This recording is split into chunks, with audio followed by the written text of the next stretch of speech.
Hello friend, જય શ્રી કૃષ્ણ. ચલો પાછું કિચન.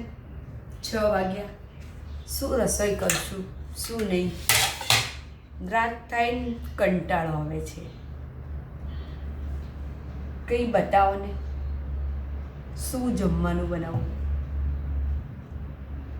એકચ્યુઅલી મને આ શરદી ખાંસી થઈ ગયા છે, તાવ આવી ગયો છે. કોણ જમવા મને બોલાવશે? લાગુ છું ફિટ, થોડીક તકલીફ છે યાર.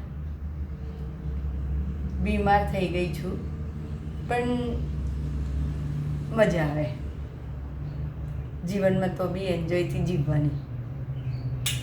અને હું એક જ સલાહ બધાને આપીશ, તકલીફ હોય યા ના હોય, મસ્ત લાઈફમાં ખુશ રહેવાની, એક્ટિંગ ચાલુ રાખવાની મારી જેમ. ચલો મિત્રો, જય શ્રી કૃષ્ણ.